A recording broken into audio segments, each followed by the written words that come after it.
We have received the request, and this request is being examined. People of Bangladesh, including peace, democracy, inclusion, and stability in that country, and will continue to engage constructively in this regard with all stakeholders.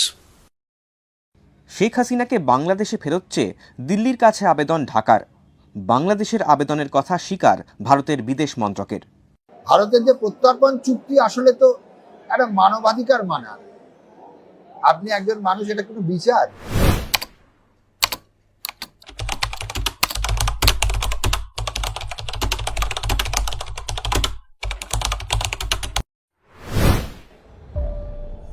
যে বিচারের আগে থাকতেই রায় থাকে, যে রাজনীতি, কোন রাজনীতিকে বাংলাদেশে কোনো ধরনের এই যে মৌলবাদী রাজনীতির থেকে এক চুলো যাদের পার্থক্য থাকবে তাদেরকে এখানে টিকতে দেওয়া হবে না। যেভাবে প্রতিপক্ষদের ডিল করা হয়েছে, অত বিখ্যাত একজন খেলোয়াড় যে হয়তো আওয়ামী লীগের এমপি ছিলেন, তাকে তাদেরকে যে ইনসেনসিটিভ ভাবে ডিল করেছে একটা রাষ্ট্র, কেন? মানে যে শিল্পীদের সঙ্গে যে ব্যবহার করা হচ্ছে, এগুলো অত্যন্ত স্পষ্ট তাদের রাজনৈতিক অভিমুখ। 2013 দিল্লিতে মনমোহন সিংয়ের নেতৃত্বাধীন ইউপিএ সরকার, ঢাকার মসনদে শেখ হাসিনা। ভারত এবং বাংলাদেশের মধ্যে স্বাক্ষরিত হল প্রত্যর্পণ চুক্তি। আদালতের রায় প্রত্যর্পণ করার মতো অপরাধীকে এক দেশ অপর দেশের হাতে তুলে দেবে।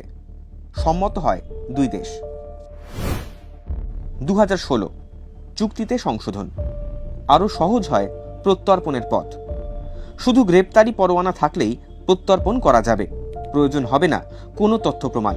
সংশোধিত চুক্তি অনুযায়ী ভারতের কাছে শেখ হাসিনাকে ফেরতের আবেদন জানিয়েছে বাংলাদেশ।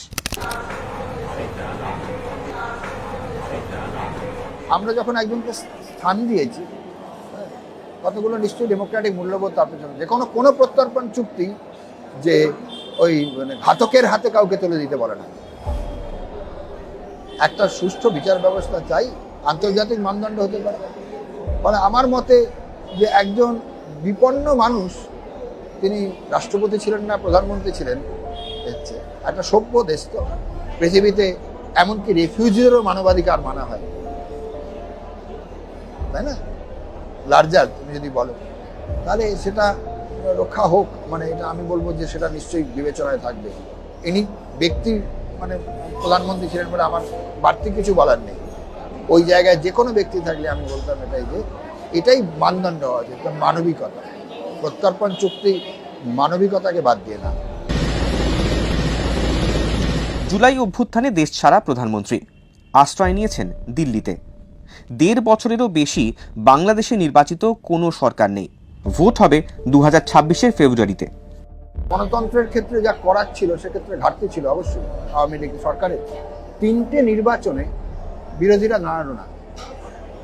আরে গণতন্ত্র শুধু শাসক দলের তো নয়, বিরোধীরা দাঁড়ালো না, তাদের যাই স্ট্যান্ড থাক, হয়তো তারা ভুল ছিল, আমি ধরছি, কিন্তু হয়তো তাদের রাজনীতির মধ্যে ভুল ছিল, কিন্তু তারা একটা প্রায় 40% অধিক মানুষের প্রতিনিধিত্ব করতে। আমি উপেক্ষা করতে সেটাকে পারি না, তার মূল্য চোকাতে হচ্ছে।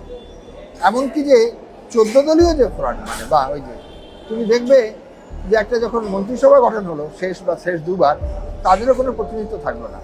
আরে একটা আধুনিক সমাজ মাত্রই তা বহুত্ববাদী সমাজ। একচ্ছত্র ক্ষমতা দুর্নীতির দিকেও ঠেলে দিয়েছিল।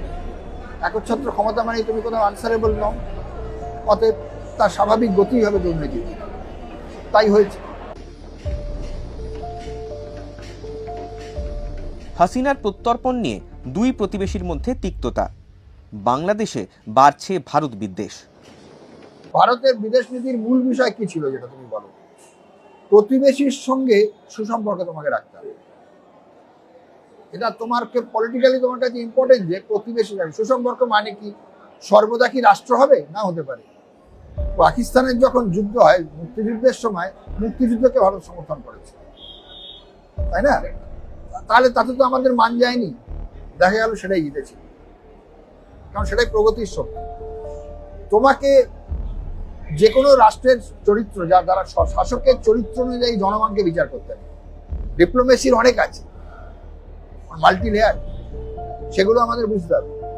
তোমার নিজস্ব কিছু বা সরকারকে পরিচালনা করতে বা ক্ষমতাবানদের পরিচালনা করছে এমন কোনো আইডিওলজি ড্রিভেন হলে চলবে না। তোমাকে তোমার রাষ্ট্রের স্বার্থ লুকিয়ে আছে কিন্তু সকলের সঙ্গে সহযোগিতা, বাট আত্মসমর্পণ না। তার কোনো প্রয়োজন নেই।